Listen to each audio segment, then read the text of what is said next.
Hello and welcome to Twist List. Today we are looking at 10 brutal realities of life in the horde of Genghis Khan. Genghis Khan and his Mongolian hordes swept through Asia, slaughtering and conquering a huge part of the world. No army could stand in their way.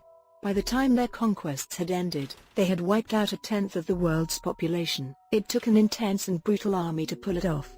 Fighters in the Mongolian army did not have the option to be weak. Life in a Mongolian horde meant giving up even the most basic of comforts and doing some absolutely horrifying things. At number 10 we have, Mongolians never cleaned their clothes. The Mongolians of Genghis Khan's time believed that contaminating water would anger the dragons that controlled its cycle. They feared that, if they dirtied the water, the gods would send a storm to destroy their homes, and so they did not wash anything. Bathing in running water or washing your clothes was prohibited. Most of the Mongolian fighters would not even change their clothes. At most, they would beat their coats to get the lice out and put them right back on. They would wear the same thing, day after day, until it literally rotted off and could not be worn anymore. They did not wash the dishes in water, either. Instead, they would wash their plates in the leftover broth from the last meal. Then they would pour the used broth back into the pot and cook their next meal in it. It was smelly, but they took pride in that. There was a power to their stench. It would be considered an honor if a great Khan gave someone his cloak, not just because he had his clothes, but because he could now carry the Khan's stench. The 9th spot on the list is occupied by, they learned to ride horses when they were 3. As soon as a Mongolian could walk, they learned to ride. Every family had a horse, whether they were wealthy or poor, soldiers or farmers. Even shepherds would take care of their flocks on horseback. They had to get ready young, so they started when they were 3 years old. The Mongolians had custom saddles made for children, designed with a few extra safety features to make sure they did not get hurt. They wanted their kids to start practicing as soon as possible. It made a huge difference. When Europeans saw them, they wrote back that the little girls in Mongolia were better horse riders than most European men. The kids learned archery, too. As soon as they started riding, they were given tiny bows and taught to shoot. For a Mongolian in the time of the great Khans, riding a horse and shooting a bow were as essential as learning to walk. Number 8 on our list is, they drank blood from a vein cut in their horses' necks. The Mongolian army covered incredible distances.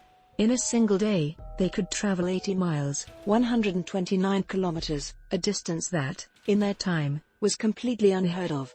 It took intense and vicious riding to do it, and they did not have time to stop for food. To make the journey possible, they would put raw meat on their horses' backs. It is believed that this was to tenderize the meat, so they could eat it on the go, although that is debated. Some now believe that the meat was for the horse, meant to help heal their sores while they pushed through incredible treks. Marco Polo claimed that these warriors would ride for 10 days straight without stopping long enough to make a fire. When they got thirsty, they would pierce a hole in the necks of their horses and drink the blood that came squirting out. The horses helped them get drunk, too. They would ride female horses whenever possible and would milk them when they stopped. Then they would take that milk with them, letting it ferment into liquor for the road. At number 7 we have, they cut open animals' chests to butcher them. Mongolians barely ate vegetables. From time to time, they would gather a few wild plants or eat some food that had been offered to them by a surrendering army, but they mostly relied on meat and dairy. Their diet was, essentially, the exact opposite of veganism, and the way they prepared it was the exact opposite of kosher. When they wanted to butcher an animal, they would tie the animal down, jam a knife into its chest, and cut it open. Then they would reach in, grab its heart and squeeze to fill the carcass up with blood. They would tear out all of its internal organs and cook them up. Every part of the animal's body would be put to use, usually boiled in a pot of broth, but, on special occasions, cooked on a skewer. The blood would be drained out of the body and worked into sausages. Usually, they ate mutton, but they would eat horses when they could. Horses were usually saved for special occasions, but they ate whatever horse meat they could. According to one missionary who went to Mongolia, they would even eat the afterbirth of mares. Number 6 on the list is, a Mongolian man could have 30 wives. The Mongolians were strict about extramarital sex. If a man was caught with a married woman, he could have his lips cut off. If they were in bed together, he could be killed. And if he was caught with an unmarried virgin, both the man and the woman would be put to death. As long as you married them, though, a man could have as many women as he wanted, or, more accurately, as many as he could afford. He would have to pay a dowry for each one, and he would be expected to provide her with her own tent to live in. Some Mongolian men had 30 wives, and the Khans had hundreds. The women just accepted that this was how life was. It is claimed that, after some man spent the night with his wife, he would invite in all of his other wives to share a drink together. The fifth spot on the list is occupied by the youngest son inherited his father's wives. When a Mongolian's life came to an end, they made sure that his wives were taken care of. His land and his possession were divided up among his sons, with the best bounty going to the youngest. He would get his father's home, his slaves, and also his wives. The boy would not be expected to marry his own mother, but he would be expected to provide for all of his father's other wives. And while there were no rules saying he had to, he was allowed to take them as his own. It was not uncommon for a young man who had lost his father to make his stepmothers his wives and bring them into his tent. Number 4 on the list is, they used psychological warfare. One of the main ways the Mongolians became such effective killers was by using psychology. They could not have conquered so many nations by fighting alone. They needed to get as many as possible to surrender without having to waste the life of their men. No matter the circumstances, they would hide their numbers. If the opposing army was bigger than theirs, they would put dummies on spare horses or light extra campfires to seem more imposing. If their army was bigger, they would ride their horses in single file, with branches tied to their tails to mask them in a cloud of dust. They were experts at scaring people. They would travel with their yurts, tents that they could set up before a siege as portable homes. In at least one case, they used the colors of these tents to terrify the people within a city's walls. First, they put up white tents, telling them that if they surrendered now they would be spared. If they did not surrender, they would put up red tents, telling them that only the men would be killed. If the people were still not ready to fight, they would put up black tents, telling them that everyone inside would die. At the third place we have, they massacred whole cities. The key to their psychological terror was their reputation for brutality. They needed their enemies to believe that if they did not surrender, every person in the city would be horribly killed. They did not use any tricks to get that reputation, they really did it. If a city did not surrender, the Mongolian horde would massacre every single person inside. They rounded up the women and children and slaughtered them all. Sometimes they even rounded up the cats and the dogs and killed them for good measure.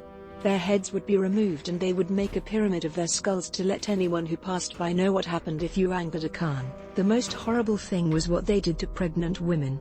According to an Arabian writer, the Mongolians would not stop at killing them. They would rip open her stomach and kill the unborn baby inside of her. At the second spot is, they had to kill nobles without spilling blood. The Mongolians believed that blood contained a person's spiritual essence. They did not dare spill the blood of a nobleman, believing it would defile the ground on which it fell.